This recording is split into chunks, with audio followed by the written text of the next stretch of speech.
Recibo un cordial saludo, magíster, compañeros y público en general.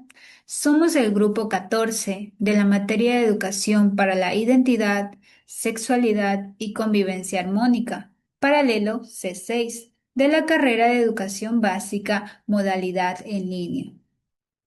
El día de hoy vamos a presentar nuestro trabajo sobre la aplicación de la teoría de los 5 factores de Paul Costa y Robert McCrae en educación básica. Esta teoría es conocida también como Big Five. Explica que la personalidad está formada por 5 factores principales, que son extraversión, neuroticismo, apertura, amabilidad y responsabilidad. Estos factores influyen de la manera en que cada persona piensa, actúa y expresa sus emociones, tanto en la vida diaria como dentro de un aula. Creemos que es importante conocer la personalidad de los estudiantes, porque esto nos ayuda a entender mejor su comportamiento, sus emociones y la forma en que ellos aprenden. Nosotros para realizar este trabajo hicimos actividades con niños de educación básica y así pudimos observar cómo se reflejan estos factores en situaciones reales, cómo influyen en el aprendizaje y en la convivencia escolar. Esta experiencia nos ayudó a comprender que cada estudiante es diferente y que no todos reaccionan o aprenden de la misma manera, ya que uno tiene distintas formas de pensar, sentir y actuar. Por esta razón, creemos que como docentes debemos aplicar estrategias que sean más adecuadas según las necesidades de cada estudiante, para así lograr clases más dinámicas, participativas. Entendimos que el docente no solo enseña contenidos, sino que también nos guía, motiva y apoya el desarrollo emocional y personal de los estudiantes. Esperamos que este trabajo permita reflexionar sobre la importancia de conocer la personalidad de los niños para así fortalecer su aprendizaje y contribuyamos a su formación integral. Continuando con la explicación, voy a hablar sobre los 5 factores de la personalidad propuestos por Macrae y Costa, los cuales permiten comprender cómo actúan, sienten y se comportan las personas en diferentes situaciones. El primer factor es la extraversión. Las personas con valores altos en este rasgo suelen ser cariñosas, sociables, divertidas y activas, mientras que las personas con valores bajos pueden ser más reservadas, calladas, solitarias o pasivas. Por ejemplo, un estudiante extrovertido participa constantemente en clases y conversa con facilidad con sus compañeros. El segundo factor es el neuroticismo. Este rasgo se relaciona con el manejo de las emociones. Las personas con niveles altos de neuroticismo pueden mostrarse inquietas, nerviosas, frustradas, emotivas o vulnerables. En cambio, quienes presentan niveles bajos suelen ser más tranquilos, estables y seguros de sí mismo. Por ejemplo, un estudiante puede sentirse nervioso o frustrado cuando una tarea no le sale correctamente. El tercer factor es la apertura. Las personas con valores altos suelen ser imaginativos, creativos, originales y curiosos. Además, prefieren actividades nuevas y variadas, mientras que las personas con niveles bajos suelen preferir la rutina y pueden ser más prácticos o convencionales. Por ejemplo, un estudiante con apertura disfruta participar en juegos, experimentos y actividades innovadoras. El cuarto factor es la amabilidad. Las personas amables suelen ser compasivas, generosas, pacientes y confiadas. Por el contrario, Las personas con niveles bajos pueden mostrarse más críticas, irritables o desconfiadas. Por ejemplo, un estudiante amable ayuda a sus compañeros, comparte materiales y mantiene una buena relación en el aula. Y por último, el quinto factor, la responsabilidad. Las personas con valores altos en este rasgo suelen ser organizadas, trabajadoras y puntuales, mientras quienes presentan niveles bajos pueden ser desorganizados, negligentes o poco perseverantes. Por ejemplo, un estudiante responsable cumple con sus tareas y mantiene ordenado sus materiales escolares. En conclusión, los 5 factores de la personalidad permiten comprender mejor las características emocionales y conductuales de los estudiantes, ayudando al docente a aplicar estrategias adecuadas según las necesidades de cada uno. A continuación presentaré los análisis de los hallazgos obtenidos por nuestro grupo al aplicar la teoría de McCrae y Costa en 5 estudiantes de educación básica. Nuestro enfoque no se limitó a etiquetar personalidades, sino a analizar críticamente cómo estos rasgos actúan como facilitadores u obstaculizadores del aprendizaje. Iniciando con mi caso práctico, la extroversión, observamos un perfil dominante que favorece el liderazgo y la comunicación asertiva. Sin embargo, identificamos un riesgo importante, una fuerte dependencia de validación externa. Pedagógicamente, el reto no es aplaudir su sociabilidad, sino canalizar esa energía hacia la autonomía. El estudiante debe aprender a encontrar satisfacción en el proceso de aprendizaje por sí mismo, y no solo en la atención o reacción que provoca en los demás.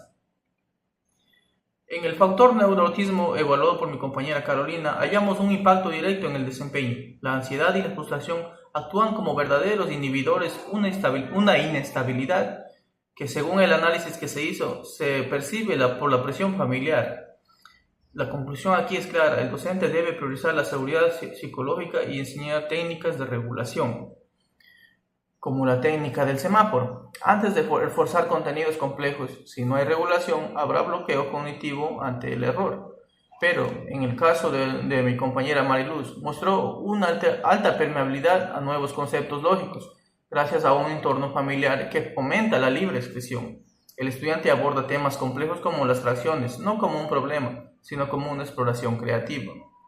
El hallazgo principal es que su motivación intrínseca está ligada a su capacidad de imaginar soluciones, un activo invaluable para el pensamiento matemático. En cuanto con el tema de la amabilidad, lo comentado por mi compañera Sobeida, vimos a un estudiante con gran capacidad para empatizar y mediar conflictos. No obstante, desde una mirada crítica, su extremo deseo de armonía puede ser perjudicial. La intervención de pedagogía debe exigirle asertividad para evitar que adopte una actitud pasiva o que termine validando los errores de sus compañeros únicamente por miedo a la confrontación. Finalmente, con el caso responsabilidad, estudiado por Kerli, finalmente, en el caso final que nos tocó, que era la responsabilidad, estudiado por Kerli Guerrón, el estudiante cumple órdenes y algoritmos con facilidad, pero descubrimos una debilidad en este rasgo. Depende casi exclusivamente de la supervisión de sus padres. El acompañamiento parental es el verdadero catalizador, por lo tanto se requiere fortalecer su autonomía para que esta responsabilidad se vuelva un hábito propio y no dependa de la vigilancia externa. Estrategias aplicadas de los 5 factores. En esta parte voy a explicar las estrategias aplicadas en los 5 factores de la personalidad, tomando como base las actividades desarrolladas en las planificaciones microcurriculares.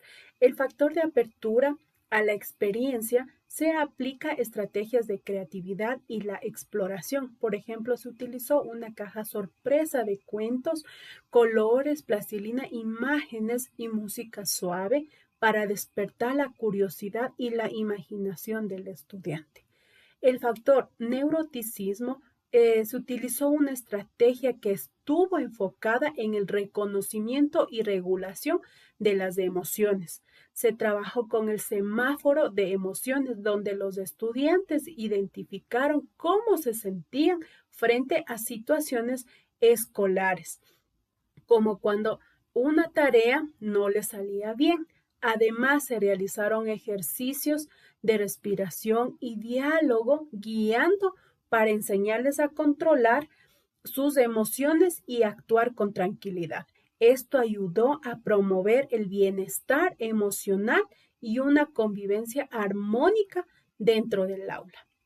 En el caso del factor de extraversión, se desarrolló la actividad llamada el teatro de las reacciones.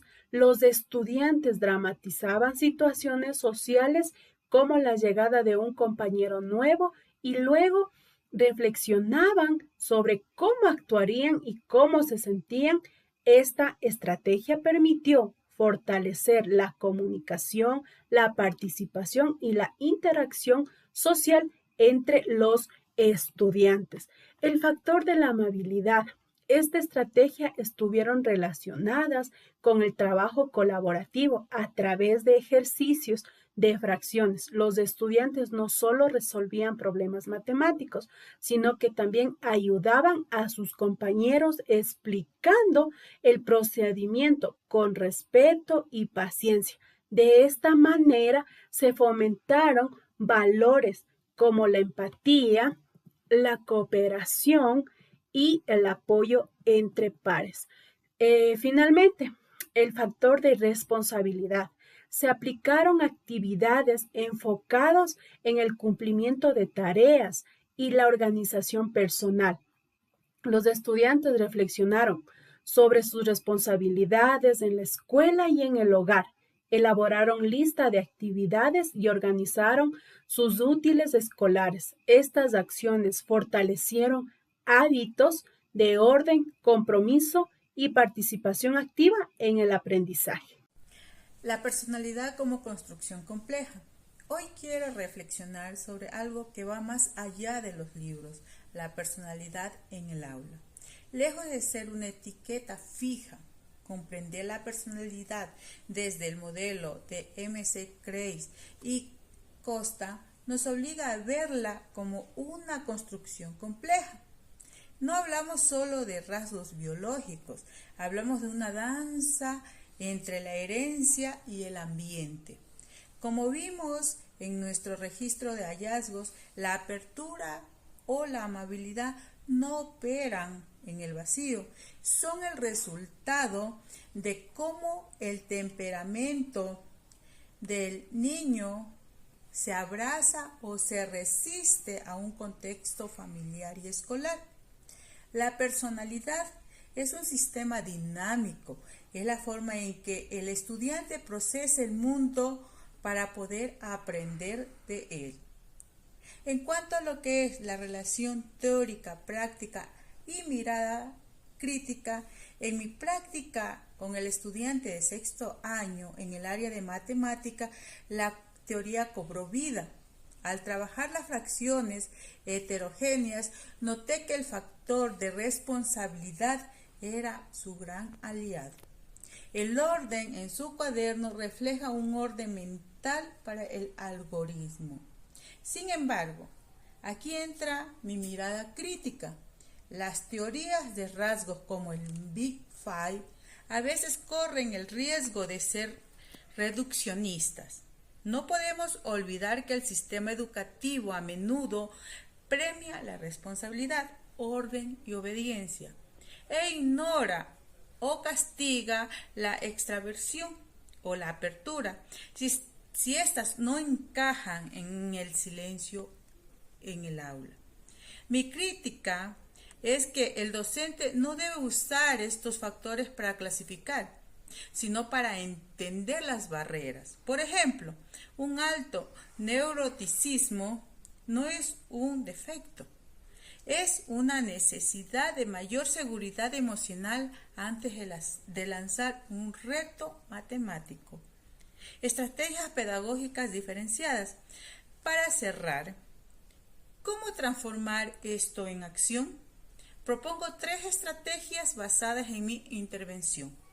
Para el estudiante con alta apertura, no le dé solo la fórmula, usa el ERCA, para que él invente o grafique la solución de las fracciones. La creatividad es su puerta de entrada a la lógica. Para el estudiante con alta amabilidad, Fomenta la tutoría entre pares, aprovecha su empatía para que explique a otros, lo que refuerza su propio aprendizaje y el clima dentro del aula. Para el estudiante con alto neuroticismo, implementa el semáforo de emociones antes de ejercicios complejos. Si está en rojo, la prioridad es la regulación, no el MCM. En conclusión, educar no es llenar un recipiente, es entender la forma del recipiente para saber cómo verter el conocimiento. Gracias por acompañarnos en este trabajo.